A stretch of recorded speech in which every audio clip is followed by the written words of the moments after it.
Le doy gracias a Dios esta mañana porque nos vemos que las aguas del bautismo se están moviendo. Damos gracias a Dios por el Espíritu de Dios que mueve y Él es el que hace. Y hermanos, muchas veces podemos pensar que nosotros estamos aquí viendo o esperando que Dios vea lo que nosotros hacemos. Estamos aquí, en veces pensamos que Dios está viendo a nosotros hacer el trabajo. Pero si vemos desde Génesis hasta Apocalipsis, nosotros estamos aquí viendo a Dios reflejar su gloria. Nosotros somos los que vemos lo que Dios está haciendo en las vidas de nosotros y en las vidas de otros. Y esta mañana vamos a continuar en nuestro texto de Segunda de Corintios, capítulo 4, la segunda carta de Pablo a los Corintios, y echarle un vistazo rápido a los primeros 6 versículos. Pero mi objeto hoy es traer una verdad súper maravillosa que será la clave para entender este capítulo y realmente para poder entender todo el consejo de las Sagradas Escrituras. Lo que quiero enseñarles ahora es algo que necesitamos ver como clave para abrir todo el consejo de Dios. Esto te ayudará.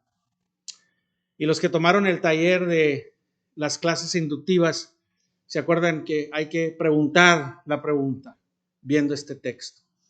Y la pregunta que tenemos aquí es, ¿dónde encontramos la plena gloria de Dios? ¿Dónde encontramos la plena, maravillosa gloria de Dios? Ese es nuestro objeto para encontrar esta verdad y poder entenderla claramente. Primero quiero darles un rápido repaso de estos versículos y luego agarrar esta clave para que nos ayude con el texto. Esta mañana lo que voy a hacer es voy a solamente introducir este capítulo y estos primeros versículos. Dice la palabra de Dios así. Segunda de Corintios, capítulo 4, del 1 al 6. Dice, por tanto, puestos que tenemos este ministerio, según hemos recibido misericordia, no desfallecemos, más bien hemos renunciado a lo oculto y vergonzoso. No ando con astucia ni adulterando la palabra de Dios, sino que mediante la manifestación de la verdad nos recomendamos a la conciencia de todo hombre en la presencia de Dios. Y si todavía nuestro evangelio está velado, para los que se pierden está velado, en los cuales el Dios de este mundo ha cegado el entendimiento de los incrédulos para que no vean el resplandor del evangelio de la gloria de Cristo, que es la imagen de Dios. Porque no nos predicamos a nosotros mismos, sino a Cristo Jesús como Señor, y a nosotros como siervos de ustedes por amor a Jesús, por amor de Jesús. Pues Dios, que dijo, de las tinieblas resplandecerá la luz, es Él que ha resplandecido en nuestros corazones para iluminación del conocimiento de la gloria de Dios en el rostro de Cristo. Padre celestial, en todos lugares, Señor, venimos a ti por ayuda, por entendimiento, por sabiduría. Señor, aquí hay varios corazones, Señor, diferentes, en diferentes etapas. Hay corazones que están velados y hay corazones que están en rebeldía y hay corazones que están en santificación, corazones diferentes. pero tu espíritu es uno y es igual. Y Señor, llamamos al Espíritu Santo para que dé entendimiento, para que ilumine corazones, abra ojos, abra oídos, para poder entender el consejo de Dios, lo que tú tienes aquí, Señor. Que nos des sabiduría de la más alta, Señor, que nos des un corazón enseñable, que podamos nosotros escuchar tu palabra, Señor, y ser transformados de un grado de gloria a otro, Señor. Gracias, Señor, porque lo pedimos para tu honra y tu gloria en Cristo Jesús. Amén. Primeramente, queremos ver aquí ciertas cosas. Cuando estamos tomando esta clase, cuando estamos enseñando, acuérdense que habíamos mencionado que aquí Pablo se pone el sombrero de maestro. Tenemos el don de predicación y predicamos, pero aquí Pablo quiere enseñarnos en el contexto. Y una de las primeras cosas que hemos enseñado aquí de ver para poder ver el contexto es, vemos aquí que Pablo cita, vemos la cita que Pablo trae, ¿verdad? Dice, por lo tanto, pues tenemos este ministerio según hemos recibido misericordia, ¿verdad? Entonces nos introduce a algo y luego nos dice algo bien importante, hace una cita del Antiguo Testamento. Hace una cita del Antiguo Testamento en el versículo 6. De las tinieblas resplandecerá la luz. Si vemos esto, eso es una cita. Entonces ya sabemos qué hacer, circulamos. Aquí Pablo, cuando vemos esa, quiere decir que él está citando el Antiguo Testamento. Amén. So ya tenemos claves, estamos buscando claves. La primer clave, primeramente, quiero presentarles nuestro capítulo antes de enseñarles esa clave que quiero revelarles ahora. Acuérdense que en las enseñanzas que damos en cómo estudiar la Biblia, no hay interpretación o interrupción en el original, en el griego, en lo que se escribió, no hay interrupción, no hay capítulos. Son los primeros 6 versículos del capítulo 4 realmente son una continuación de nuestra última sección que hallamos ahí en el capítulo 3. Aquí Pablo continúa aquí con una combinación de estas dos importantes palabras griegas. Comienza con estas dos importantes palabras griegas, que viene siendo diatato. ¿Qué quiere decir diatato? Dice, por tanto, acuérdense las palabras. Por tanto, diatato. Por tanto. Quiere decir, refleja palabras, por lo tanto, que nos da un término de conclusión. Esta palabra es un término de conclusión. Por lo tanto, por todo lo que he dicho, por lo tanto, lo que voy a decir en esta sección. Eso es la conexión en el capítulo anterior. No hubo capítulo ahí.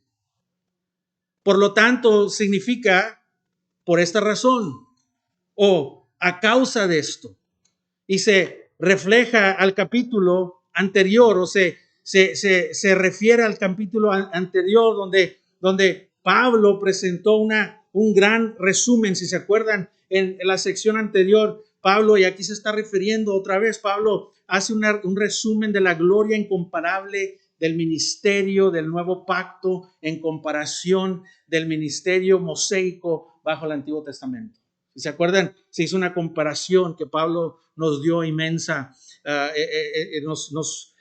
Fuimos estudiantes, ¿verdad? Como maestro nos enseñó eso la semana pasada.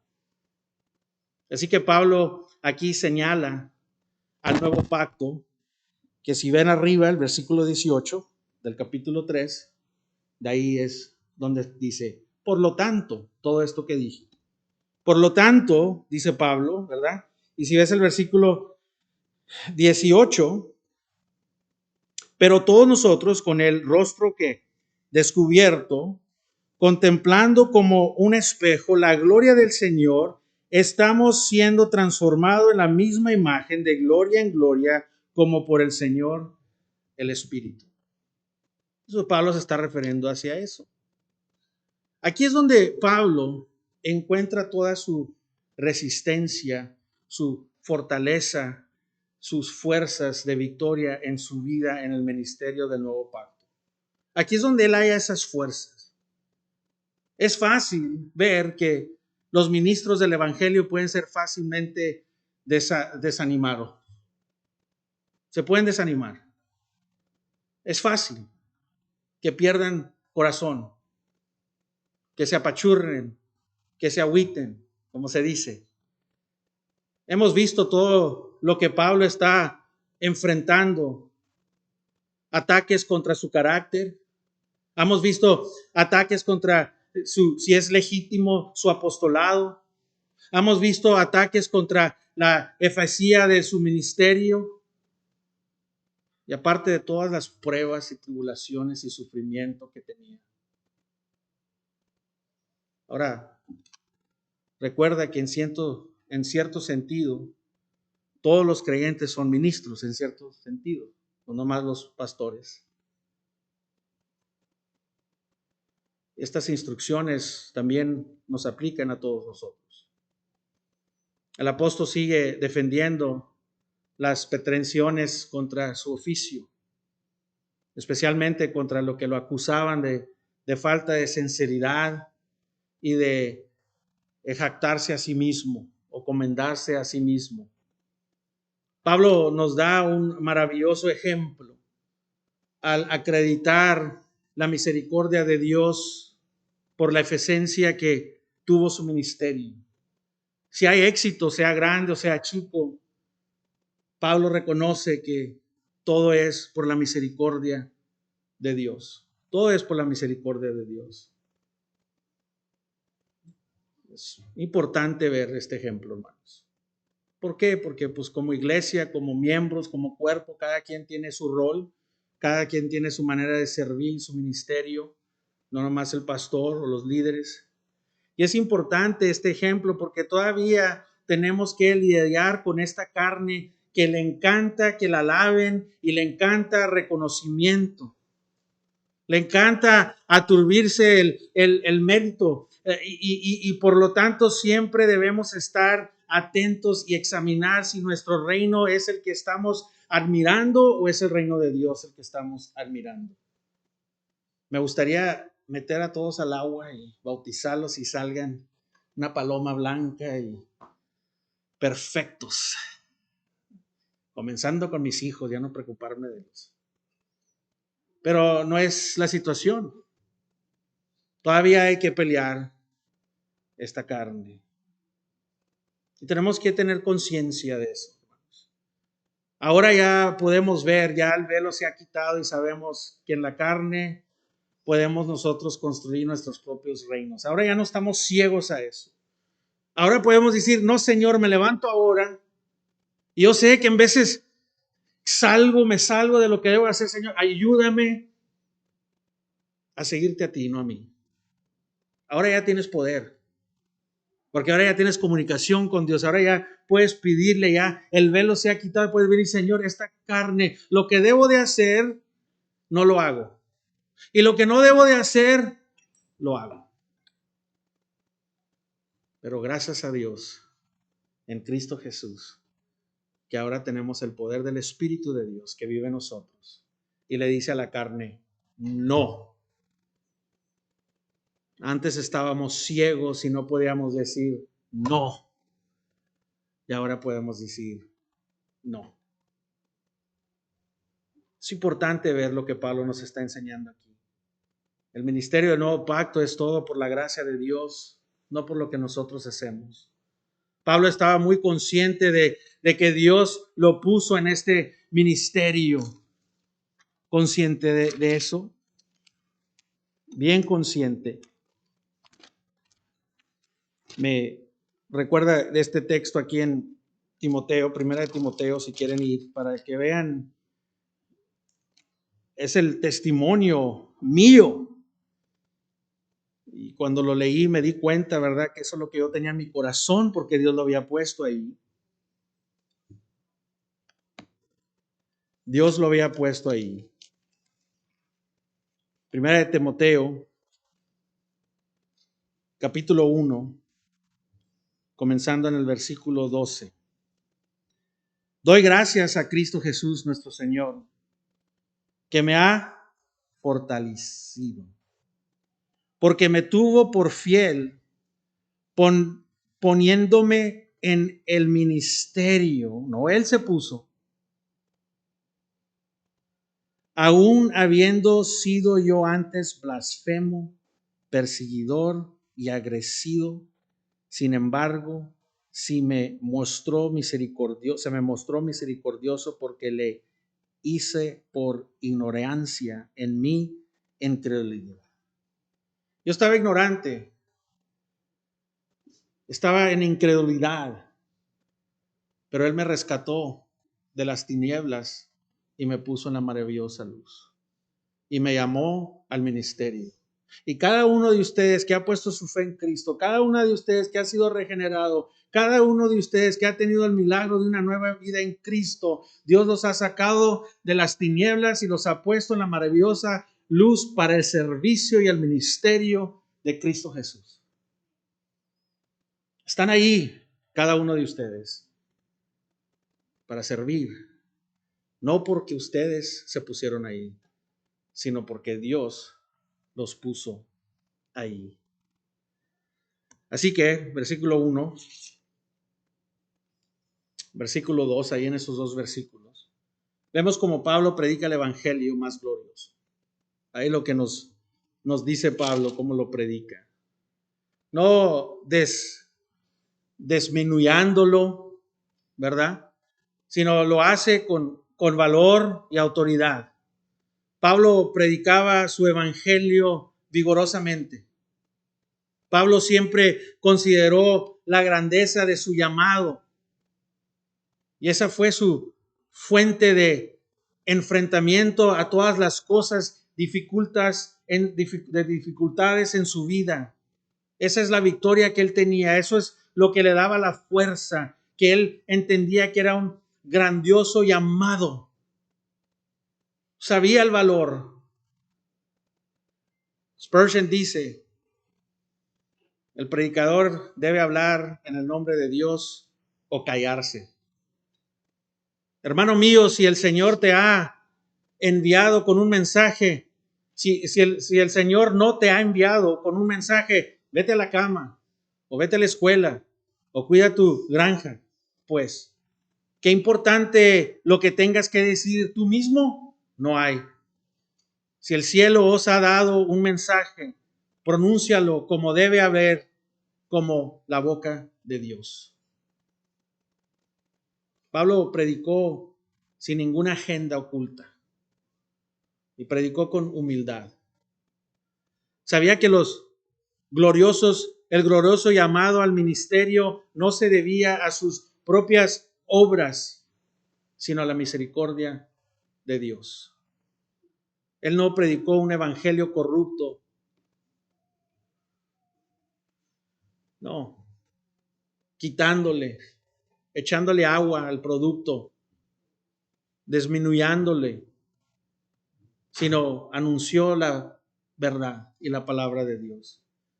Y muchas veces los predicadores y nosotros como ministros corrompimos el evangelio porque pensamos que si le quitamos o le ponemos, la gente va a poder entenderlo más, va a ser más efectivo, va a ser más atractivo hacia las multitudes. Y le cambiamos y le hacemos y ay, no lo voy a ofender. ¿Dónde estabas tú para aconsejar a Dios en la creación? Es lo que le dijo Dios a Job. ¿Qué me vas a decir tú a mí para cuestionarme? Bueno, no tenemos que ayudarle a Dios. El evangelio está perfecto como Dios lo puso y lo puso en la palabra de Dios. No tenemos que moverlo. No tenemos que hacerlo atractivo, sino predicarlo fielmente como Dios lo ha llamado. Pablo predicó su evangelio delante de Dios. Para Pablo era importante saber, sí, hermanos, que la conciencia de cada persona aceptaría la manera de su ministerio. Sí, era importante para que la gente lo viera, pero era mucho más importante saber que lo que hacía estaba bien delante de los ojos de Dios primero. Incluso más tarde en estos capítulos va a recordar sus propios sufrimientos, va a listar, ¿verdad?, los sufrimientos y lo que había pasado. Porque él quería ser claro de que no sufría porque haya sido algo infiel en su ministro del evangelio. Él quería que ellos supieran que Dios no lo estaba pasando por estas cosas porque él estaba haciendo algo mal. Dios no lo estaba castigando por su infidelidad como algunos de sus enemigos querían que la gente pensara. Una de las mentiras de Dios, del diablo más grandes es de que te está yendo mal porque estás mal con Dios. No estás leyendo la Biblia, no estás haciendo la iglesia. Es una mentira de Satanás. Eso es un evangelio de obras. Porque la gracia de Dios cae al incrédulo y cae al creyente. La lluvia y el sol los cubre. Pero sabemos que tenemos un Padre Celestial que trabaja en nuestra salvación y eso incluye de que alrededor de todo, hermanos, tenemos el enemigo de Satanás. Va a haber sufrimiento. Segundo, va a haber el enemigo de este mundo caído. Ni cuenta ni cosas vas a hacer tú y te va a ir por las consecuencias del mundo caído. Y tercero y más importante, el peor enemigo que tienes es tú mismo, tu carne. Estás peleando la carne, estás peleando el diablo y el mundo caído. Va a haber problemas, hermanos. Va a haber tribulaciones, hermanos. Va a haber consecuencias de este mundo caído. Hermanos, si vemos a todos los héroes de la Biblia, nadie se escapó del sufrimiento. Dios prometió no hacer a un lado todo el sufrimiento de este mundo caído. Dios prometió una reconciliación y una paz en tu corazón que nada fuera puede cambiar. Él dijo, yo vendré al corazón, reinaré al corazón. Y es importante ver que ahí es donde está Dios. Y es más grande el que está dentro de ti que el que está fuera de ti. Y eso es lo que Pablo está explicando aquí. No pienses que porque lo que te está pasando es porque estás mal con Dios. Sí, examínate, estar bien con Dios siempre, hay que examinarnos, hermanos. Pero lo que tenemos que saber es que Dios trabaja todo para bien para aquellos que lo aman y se han sido llamados por su voluntad. Y que el sufrimiento y la lumbre, Dios la usa para purificar a su pueblo. La usa para transformar a su gente. La usa para ejercer nuestra fe. El versículo 3 y 4 vemos que aunque dice nuestro evangelio está velado, para los que se pierden está velado. Si está velado es para que los que se están perdiendo. Pablo no tenía poder sobre la gente si acaso responde o no responde. La culpa no era de Pablo que su evangelio no lo veía la gente. Por eso Juan Calvino dijo, la ceguedad de los incrédulos de ninguna manera resta valor a la claridad del evangelio, porque el sol no es menos resplandeciente porque los ciegos no lo perciben la luz. Un ciego no ve el sol, pero no es porque no está ahí, sino porque está ciego, hermano. Nada más porque no ves la luz no quiere decir que no está ahí. Pablo dice, en los cuales el Dios de este mundo los ciegó. Había ciegos viendo algo muy importante, hermanos. Esto era lo que hacía Pablo moverse en el ministerio. Esto era la fortaleza que Pablo tenía en el ministerio. Había visto la cara de Cristo Jesús, los cuales el Dios de este mundo los ciegó. Aquellos que estaban perdidos, y la razón era porque no podían responder al evangelio, era porque estaba velado por haber sido ciegados por Satanás. Estaban siendo cegados por Satanás. Ahora, esta gente no es gente inocente o indefensa tampoco. Dicen, no, es que Pobrecito de Satanás. Entonces necesitamos ir a la teología y comenzar desde el principio y ver que el hombre es corrupto también. Nos encanta echarle la culpa al diablo. El diablo me hizo hacerlo. Pero si vas a corte y le dices al juez, el diablo me hizo hacerlo, todavía vas a ir a la cárcel, chico. No tienes excusa. Y tampoco jala así con el Rey de Reyes. Incluso Juan 3:19 dice que este es el juicio que siempre vemos Juan 3:16, ¿verdad? Nos encanta Juan 3:16. Pero lean antes y lean después a ver cómo les cae. No habla los 4 evangelios. Busca ese amor de Dios en los 4 primeros evangelios y no lo vas a hallar hasta aquí, hasta que llegues a Juan, hallas Juan 3:16. Pero mira de lo que está hablando. Porque Dios primero dice, mira, tú no me puedes ver mi amor. Tú no puedes saber lo que es que Dios amó al mundo hasta primero conocerme. Y el principio de toda sabiduría es el temor a Dios. Y lo que Él quiere primero hacer es restaurarte para que puedas ver su gran amor. Pero muchos les caemos con el amor y que Dios te quiere, y que Diosito te quiere, y te vas bien animado. Diosito me quiere, pero no cambia tu vida. Dios quiere que sepas primero que el juicio de Dios está cayendo del cielo. Dios quiere que primero veas que estás condenado, que estás destituido de la gloria de Dios. Él quiere que veas que estás separado de Él por el pecado. Y quiere que veas la maravillosa luz de la cruz para que puedas venir y puedas ver el amor y la gracia y la misericordia de Dios. Ese es el evangelio.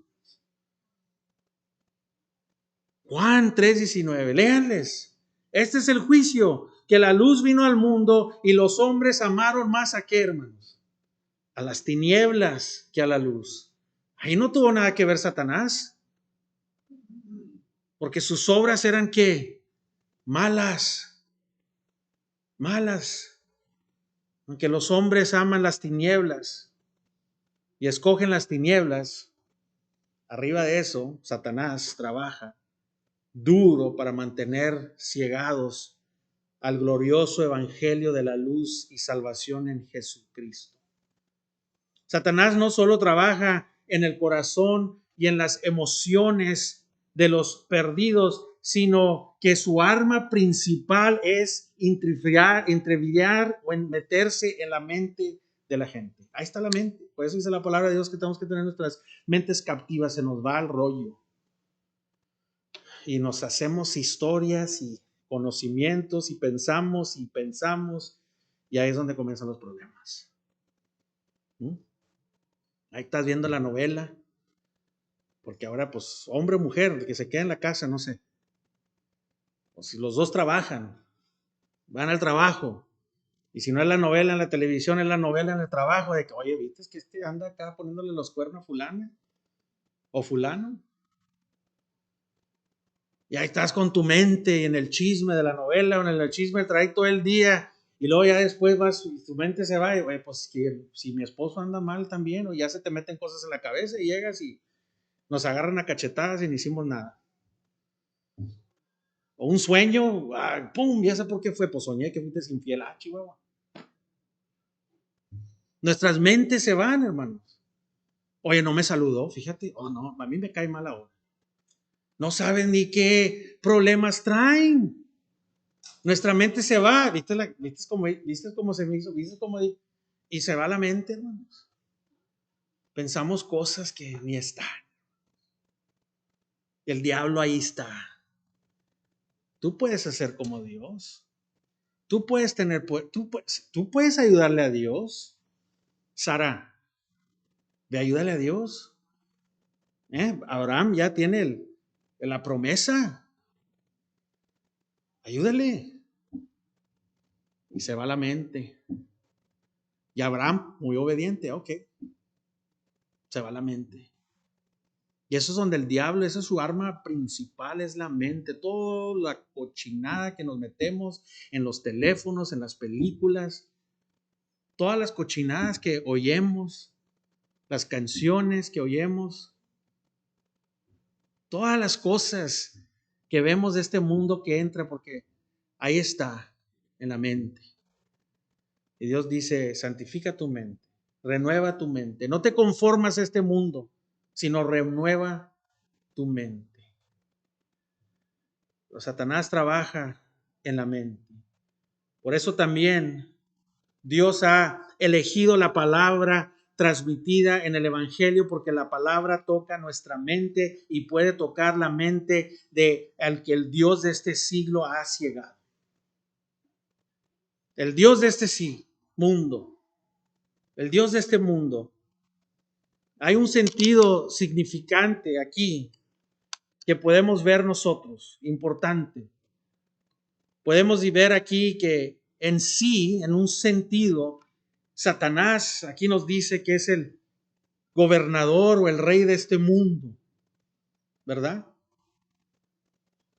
Pero no es el último reinador de este mundo. Porque de Jehová es la tierra y toda la plenitud, acuérdense. El mundo y todo lo que habita en él, Salmos 24. Pero podemos ver que cuando Jesús estaba con Satanás en Lucas 4, cuando dice él que él es el gobernador del mundo, Jesús no tuvo argumento con él, dejó que dijera eso. No, lo afirmó en ese sentido. Porque en ese sentido, Satanás es el gobernador elegido popularmente. La gente ama seguir a las cosas malas. Es este mundo. Juan Calvino dijo, el diablo es llamado el Dios de este siglo, de este mundo, de la misma manera que Baal fue llamado el Dios de aquellos que lo adoraban, o otros dioses de Egipto. Ahora Satanás solo puede cegar a aquellos que no creen. Si pones tu confianza en quien es Jesús y lo que Él hizo por ti, entonces Satanás ya no puede cegarte.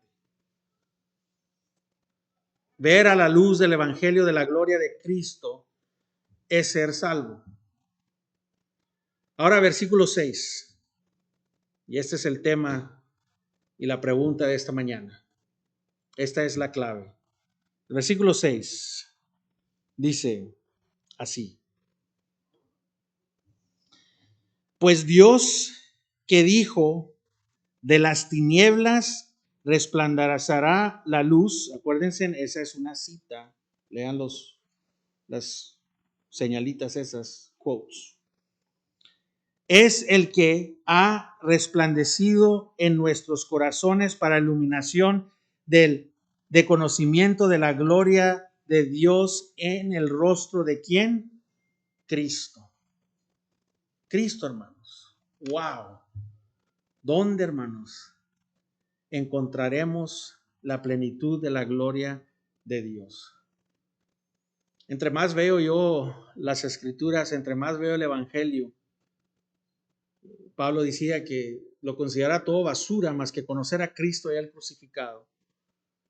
Y cuando vemos eso, vemos que Pablo era un hombre que tenía mucho, un hombre súper inteligente, un hombre que tenía todo, un futuro grande. Pero dice, yo considero toda mi educación, todo lo que yo tenía, basura comparado con la cruz y Cristo crucificado. Y eso ha sido, a veces la gente me dice, oye, ¿cómo cuando salen con otra religión o salen con otras cosas, cómo sabes? Le dije, porque todos los días es el Evangelio. Yo crecí donde en las iglesias independientes bautistas, que amo mucho, le doy gracias a Dios, pero no había exposición, no había predicación más de discipulado, más profundidad en el Evangelio. Yo fui enseñado de que haz esta oracioncita o haz esto, es lo otro, ya eres salvo, ya tienes el Evangelio, ahora dáselo a alguien más. Pero el Evangelio, dice Pablo, y lo repite varias veces, para aquellos que se están salvando, hermanos. O sea, el Evangelio todavía te está salvando, no es una cosa que te metes en la cartera o en la bolsa y dices, ya me fui, ya no tengo que ver, sino el Evangelio es el centro de Génesis hasta Apocalipsis. El Evangelio está tan profundo, la cruz es tan profunda que necesitamos una eternidad para conocerla y estaremos en gloria aprendiendo más de la cruz por una eternidad, hermanos. Y pensamos que podemos poner el evangelito en una cajita y decir, ok, ya lo tomaste, ya estás salvo, tienes tu boletito, póntelo aquí, pásaselo a alguien más. Hermanos, todos los días necesito yo el evangelio de Cristo. No porque lo crucifique otra vez, sino porque vengo y digo, Señor, esta carne, dame fe para saber que el evangelio vale más, que es lo que quiere esta carne, Señor. Necesito tu evangelio, Señor.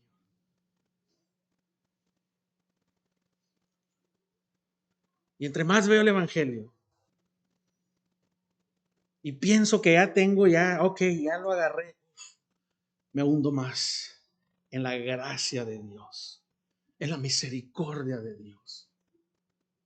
Ay, cuando estás bajo agua, si te ha pasado y me ha pasado, no sé cuántos de ustedes se han ahogado. A mí me pasó en Canyon Lake a los 10, 11 años. Y le gritaba a mi hermana, ¿verdad? Like, ayúdame, y pues no. Yo no entendía que el mar, el río y la lake, el lago y la alberca eran diferentes. Tienes que saber a nadar en un río, tienes que saber a nadar en una... No es igual. Y luego, gracias a Dios que ese año en la escuela aquí en United Intermediate nos enseñaron a nadar, y si estabas en una situación, cómo salir de esa situación. Y eso es lo que necesitamos tener en nuestros corazones, hermano. Y me acuerdo que era la temporada fría, que el Laredo no se pone muy frío, pero era así como en febrero ese año que abrieron la alberca y nos tocó esa clase. A mí estaba frío. Y aprendimos por ese semestre diferentes cosas, tácticas y hasta hacerte certificado para ser salvavidas. Y aprendí muchas cosas. Y hay unas que quizás pensé que no puse mucha atención, pero se me vino muchas cosas. Y ahí está el maestro por 3 meses y escuchamos y en veces no escuchamos. Pero estaba en ese lago en este tiempo y hay unas cosas de arena que se ponen abajo. O sea, el mar, el lago es así también. Entonces hay lugares de arena que parece que estás caminando como Cristo caminó en la profundidad, pero realmente, pum, te caes para abajo. Todos estaban nadando para allá y yo me quedé, oye, ¿cómo están parados allá? Eso lo ves en la playa también. Y comenzamos a nadar, yo y mi hermana hasta allá. Y llegué, ella se quedó un poquito más fácil, pero yo llegué y estaba parado, like, mira lo que yo hice. Y luego después, pum, me fui para abajo. No estaba tan bajito como pensé. Y luego hay algo que se llama corriente. Y me pescó la corriente. Y la razón que se ahoga la gente es que cuando te pesca la corriente, comienzas a nadar y entre más comienzas a darle, más te cansas porque no vas a llegar a ninguna parte. Todo lo que estaba haciendo yo es así, nadando no iba para allá, sino estaba nadando así y la corriente me llevaba así y le daba y te cansas y la gente se ahoga porque se cansan y caen para abajo. Y me acordé y pensé, no la voy a hacer. Y me comencé a hundir y se me metió el agua por las narices y ya con eso a mí me matas. Yo soy esos de que se mete el agua con las narices, con las narices tapadas. Pero me acordé y no podía agarrar respiro. Me sentía que me estaba ahogando y es una cosa horrible que se siente que te estás ahogando. Y mi mamá y mi papá, pues yo sé de los 80, los 90, era diferente el cuidado que tenían los padres. Pues no se daban cuenta, ellos no se dieron cuenta, todos estaban ahí. Hasta después sí se dieron cuenta, ¿verdad? Y ya no podía respirar y luego, ¿qué voy a hacer? Paniqueamos y de repente me acordé todo lo que me enseñaron. Y nomás ponte así, pum, y automáticamente se volteó mi cuerpo para arriba y nomás flota y agarra de eso y comienzas a pensar y, y podía respirar y sin panaquear y nomás solo, o sea, nomás me dejé ir y me volteé y comencé a flotar de espaldas y deja la corriente que te lleve y en el momento bien te vas por abajo y o sea, todo entró en la técnica, hermanos. Y así es la vida, hermanos. El evangelio viene y todos los días en la tentación, el sufrimiento, todos los días viene y necesitamos ponernos y acordarnos el evangelio de nuestro Señor Jesucristo, que no nomás venció los pecados, sino la culpa de los pecados, que venció la muerte, que viene con muchas promesas, que dice, estamos siendo que salvos. Nuestra salvación todavía no ha sido completa, hermanos. Un día se cumplirá todo. Todavía sí trabaja en nosotros, hermanos, la salvación. Y así es, hermanos, lo que Pablo está diciendo aquí. Es lo que está diciendo. El evangelio era lo que él predicaba. Lo que él predicaba. Segunda de Corintios, por eso 4:6, por eso para mí entre más lo estudio el evangelio, entre más veo y veo a los comentaristas, a los hombres del pasado, de hace 1000 años todavía, que tenían un amor por este texto y muchos para mí esta es una de las oraciones más grandiosas que jamás se han escrito. Versículo 6. Esta es una asombrosa oración. Aquí tenemos 2 eventos, hermanos, 2 eventos en una oración. En una frase hay 2 eventos que Pablo pone y conecta juntos. Pablo conecta el evento del mandato de Dios que la luz resplandezca. Dice de las tinieblas. Génesis 1:3. Vemos Génesis 1:3. Pablo cita 2 eventos maravillosos. Génesis 1:3. Dios dice, la luz resplandecerá de las tinieblas. Génesis 1:3. Y el día de la encarnación de Dios, Mateo 1:23 al 25, pone 2 eventos. Súper importante esta frase. Es importante ver que estos son eventos historiales, históricos. La palabra de Dios es viva, pero también es un documento historial. No es una leyenda, no es una historita, es verdad. El principio, la luz de Dios vino a brillar sobre esta tierra. Y con el tiempo, la gloria de Dios resplandeció en el rostro que es la persona de Jesucristo. Esos son los 2 eventos que ponen este versículo increíble. Oh, hermano, yo podría hacer una serie de nomás este versículo, hermano, o sea, que tan profundo es. 2 eventos que puso Dios, el principio y el principio. El principio y el principio del pacto nuevo. Wow. Vemos este hecho a nuestro alrededor todos los días. Vemos la luz, el sol, la creación. Somos testigos de esto, tanto como somos testigos de la evidencia de la persona de Cristo historial. La gente, los libros lo tienen, pero ¿para qué? Y saben que Cristo es verdad. Está en los libros de la historia. Es parte. Pero por los que están siendo salvos, lo que nos estamos salvando por el evangelio, para nosotros es el mismo que dijo, sea la luz. El redentor, el Cristo.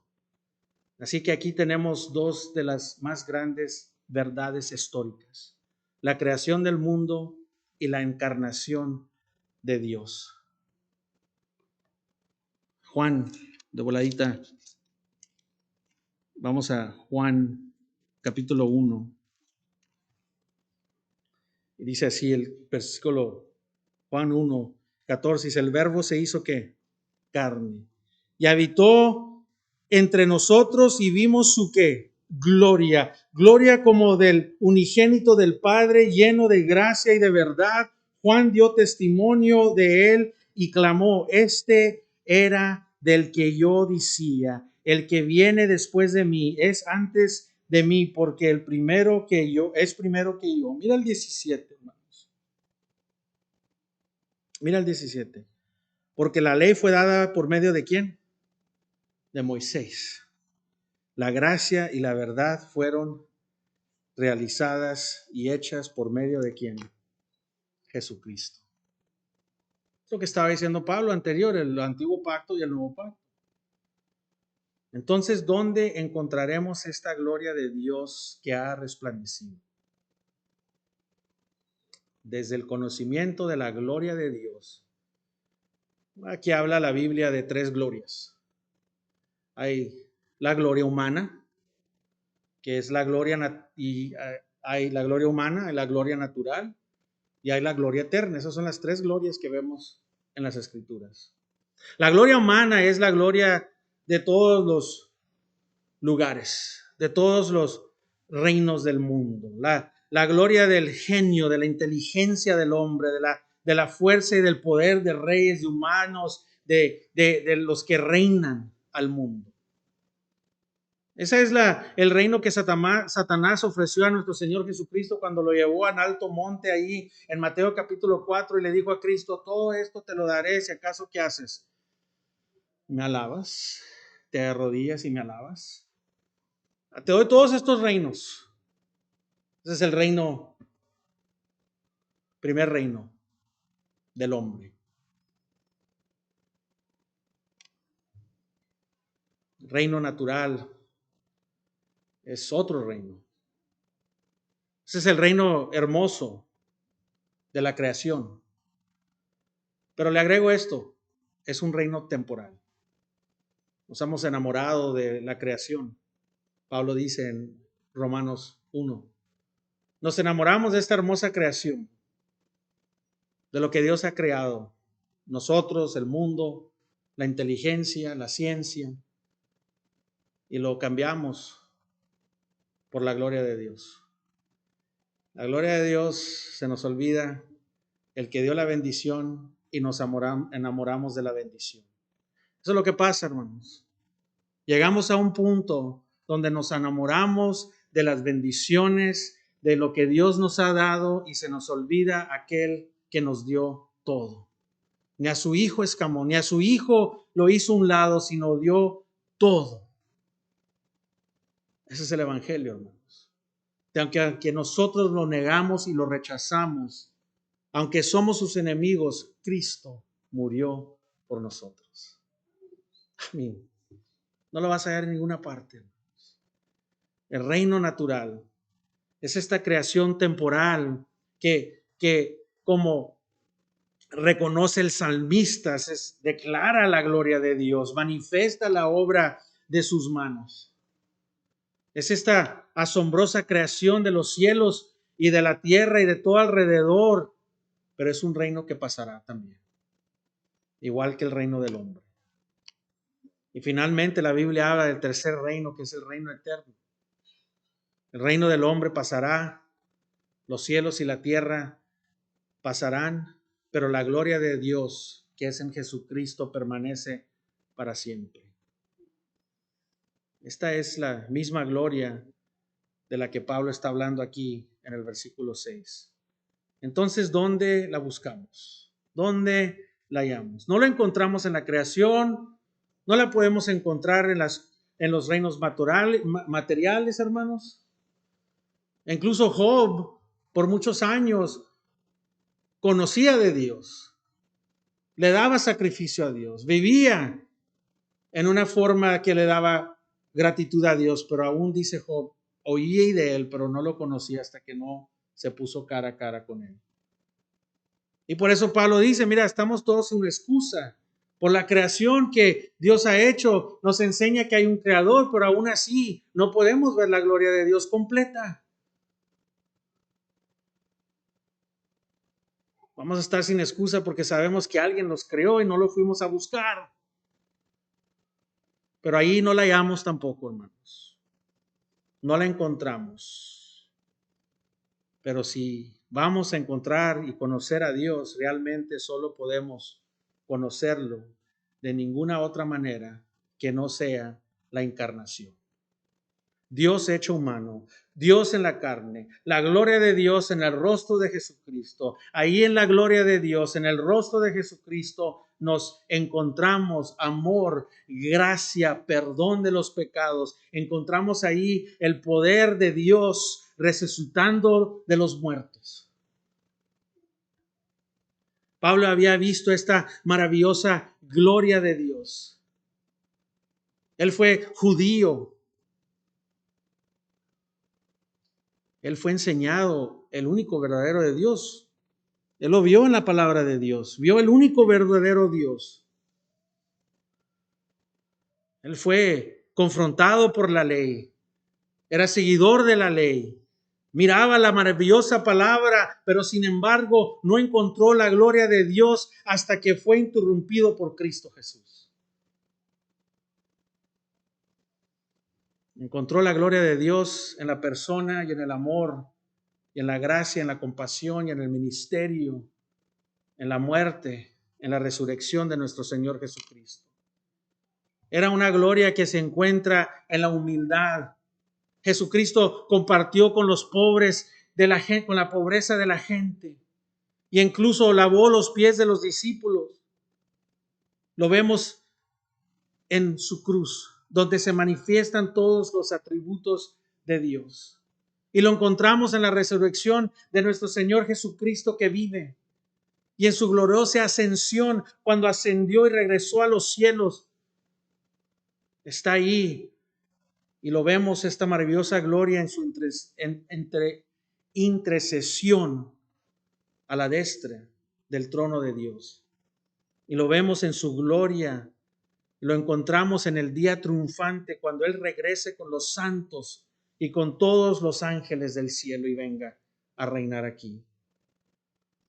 La gloria de Dios, hermanos.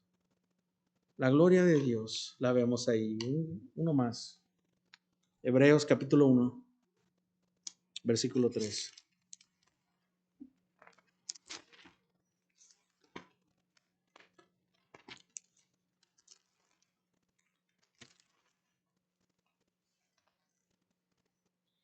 Él es el resplandor de su gloria y la expresión exacta de la naturaleza, y sostiene todas las cosas por la palabra de su poder. Esa es la gloria de Dios que podemos conocer hoy. Esta asombrosa y poderosa oración o sentencia que vemos, dos maravillosos eventos históricos tan distantes en tiempo, juntos apuntan a la maravillosa gloria que se nos ofrece en Cristo Jesús. Pues Dios, que dijo que de las tinieblas resplandecería la luz, es el que ha resplandecido en nuestros corazones para la iluminación del conocimiento de la gloria de Dios en la faz de Cristo, en la persona, en la presencia, en el amor, en las palabras, en el ministerio, en la compasión, en la misericordia y en la gracia de nuestro Señor Jesucristo. Esta es la diferencia, hermanos. Esto es lo que movía a Pablo.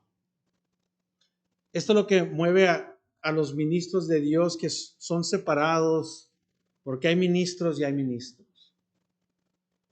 Esto es el por qué Pablo hallaba su fortaleza y la razón que muchos no tienen victoria en sus vidas en el ministerio, hermano. Sea un ministerio de limpiar, un ministerio de maestro, un ministerio de cualquier ministerio, de pastor. No hay victoria porque no entienden el gran llamado que Dios nos ha llamado a hacer. Cualquier distracción nos apaga. Cualquier problema en nuestro matrimonio nos apaga. Cualquier problema financiero, cualquier enfermedad, cualquier cosa nos apaga rápidamente. Porque no entendemos el valor del llamado cuando Pablo con tristeza, cuando Pablo apagado como quiera, se levantaba y iba, como muchos predican y sirven, no importa lo que pasa. Y esto es, ¿cómo pasa esto? Cristo lo dijo. Nuestro Señor Jesucristo, imagínate, los discípulos lo seguían, pobres, humildes.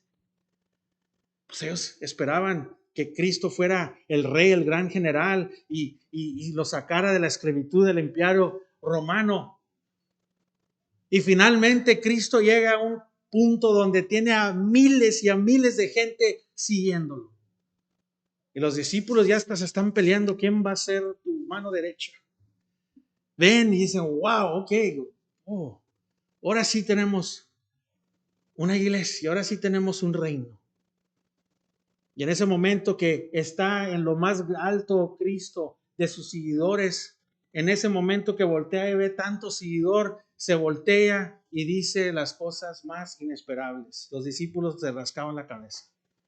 El chiste es que nos sigan, Cristo. ¿Qué estás haciendo? Los están corriendo. Porque dices cosas como, si no odias a tu madre, a tu padre, a tu esposo, tu esposa, a tu hijo, a tu hija, no puedes venir pos de mí. Dice cosas como, si quieres seguirme, tienes que cargar tu instrumento de tortura, tienes que cargar tu cruz y seguirme.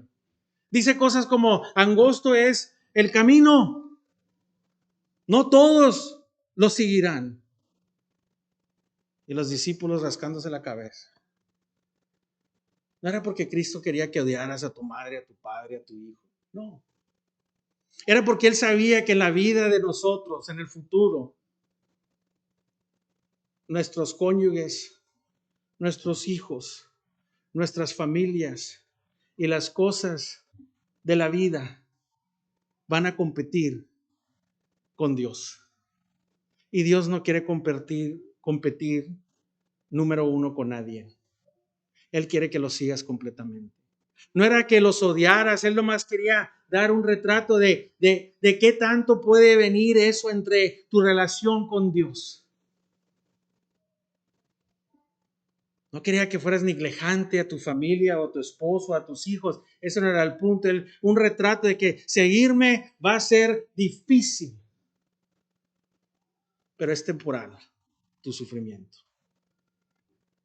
Todo lo que pierdes aquí yo te lo daré mucho más. Y si tú te sometes a mí, y si tú me sigues, y si buscas el reino de los cielos primero y su justicia primero, si tú haces eso, vas a amar a tu cónyuge, a tu familia y en tu vida más que el mundo los amará, porque ahora conocerás el amor de Dios. Ahora serás el mejor esposo, la mejor esposa, el mejor hijo, la mejor hija, el mejor amigo, lo mejor porque Dios es primero en tu vida.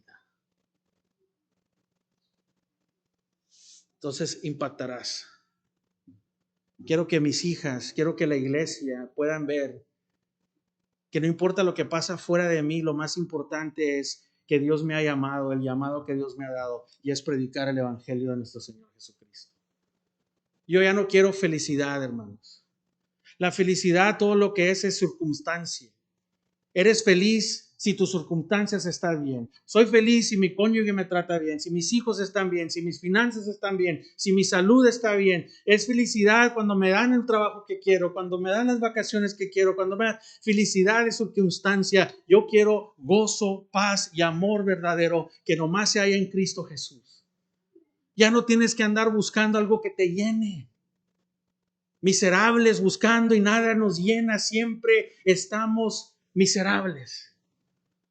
Pero Cristo se manifestó como la gloria de Dios para traerte una paz verdadera en tu corazón. No importa qué tan difícil sea lo que haya afuera, Dios está contigo. No importa qué es lo que esté pasando, puedes confiar en aquel que resucitó a Cristo Jesús de los muertos. Aquel que promete resucitarte a ti con un cuerpo nuevo y estar en una eternidad con Él. No es que no vamos a llorar, pero lloramos y Él carga cada lágrima en sus manos.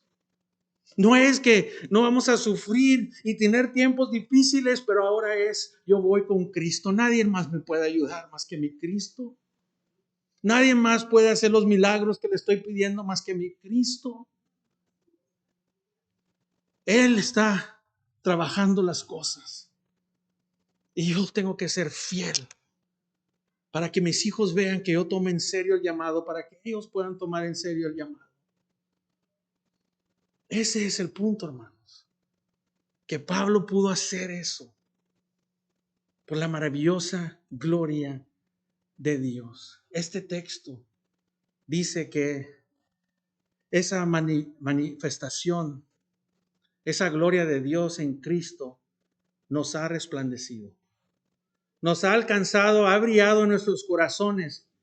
Predicamos no solo en sonidos o palabras, sino la revelación misma de Dios mismo. Este es Dios. Este es el rostro de su gloria en Jesucristo. Esta mañana te invito a que respondas a la maravillosa gloria de Dios si no lo has hecho. Y si lo has hecho, que restaure tu pensamiento y tu mente, que te fortalece para hacer más y más en su imagen. Él te invita a que vengas a esa paz y a ese gozo que has tratado de buscar y no lo hayas, porque Él te diseñó y te hizo para que fueras satisfecho solo en Él. Él es el único que te puede traer un gozo verdadero. Padre, te damos gracias por tu amor. Ahora veremos aquí a tu mesa, Señor. Venimos a pedirte perdón por nuestros pecados, Señor, por nuestra infidelidad, Señor. Venimos a rogarte porque un pecador que ha visto la cara y el rostro de tu gloria corre hacia ti por misericordia. Y Señor, pido esta mañana que haya gente aquí que quiera correr a tu misericordia y que puedan ver ellos, Señor, que tú eres lleno de gracia y que tú ya hiciste el trabajo. No hay nada en nosotros más que en ti. Tú eres, Señor, el dador de esto y lo ofreces gratuitamente esta mañana. Y para nosotros, Señor, que hemos sido tropezados, que quizás estamos agarrados en la red ahí, tropezados, el pie nos tiene Satanás, nuestra carne, el mundo, ahí estamos agarrados sin victoria, pero te conocemos que hoy sea el día de restauración, que hoy sea el día que diga, Señor, ya no quiero vivir así, Señor. Quiero ser consistente, Señor. Quiero obedecerte, Señor. Ya no quiero estar como la ola, Señor. Te conozco, sé quién eres, pero humildemente, Señor, quiero que me hagas más y más en tu imagen, Señor. Que la palabra de Dios al creyente, el que la está oyendo, nos traiga en humildad para saber que no lo sabemos todo todavía, que hay tanto, tanto que Dios nos quiere revelar. Que podamos venir, Señor, para servirte, para alabarte, Señor. Que estemos listos para ejercer nuestros dones, para que la iglesia se mueva, para que las aguas del bautismo se muevan, para que sigan los estudios, Señor, para que la iglesia crezca, Señor, para hacer un aliento a los que están sufriendo, Señor. Porque todos nosotros, Señor, si no estamos saliendo de la tormenta, estamos entrando a la tormenta, estamos en el proceso de entrar a la tormenta. Ese es el ciclo en el que nos encontramos, Señor, y no podemos pelearlo en nosotros mismos, sino en ti, Señor. Te pido, Señor, que nos perdones por nuestros pecados, Señor. Venimos a tu mesa esta mañana y te pedimos, Señor, todo esto en el nombre de Cristo Jesús. Amén. Voy a pedir si nuestro hermano Reyes y nuestro hermano Mike